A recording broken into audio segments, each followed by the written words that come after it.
On avait fait beaucoup de chemin, mais pas assez, et on l'a vu au travers des critiques qui nous ont été faites lorsque la parole des femmes s'est libérée après MeToo. Donc voilà 3 ans qu'on travaille sur comment peut-on améliorer le sort des femmes enceintes et lors de leur accouchement. Et il y a plusieurs pistes qui sont utilisées en même temps. La première piste, c'est est-ce qu'il y a assez d'effectifs dans les maternités? La réponse est non. Est-ce que les conséquences en termes de mortalité maternelle et infantile sont visibles? La réponse est oui. Donc il y a un souci sur la sécurité des femmes et des enfants dans les maternités. C'est un des volets. Mais l'autre volet, c'est est-ce que les demandes des femmes sur la transparence, sur l'information, sur l'autonomie, est-ce qu'elles sont respectées? Et là, on peut dire que dans certains endroits, certaines maternités ont évolué avec leur temps et que d'autres sont un petit peu en retard.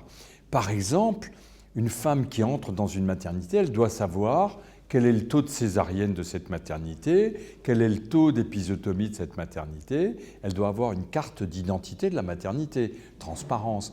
Mais elle doit aussi consentir à un certain nombre de gestes. Et donc, on a monté au niveau du collège un label pour les maternités qui mettent la bientraitance au centre de leurs préoccupations et qui est accompagné d'une application qui s'appelle Maternis, si bien que les femmes reçoivent les informations du collège directement à des moments bien précis de leur grossesse, répondent sur un certain nombre de questionnaires pour vérifier la bientraitance, et les maternités savent que les femmes ont eu une information complète, qu'elles ont compris cette information et que leur comportement, leur bientraitance va être mesurée par la femme elle-même, ce qui change un peu les choses. J'attends un changement des pratiques. Une maternité qui ne mesure pas régulièrement son taux d'épisiotomie pourrait ne pas s'apercevoir qu'il est un peu au-dessus de la moyenne nationale.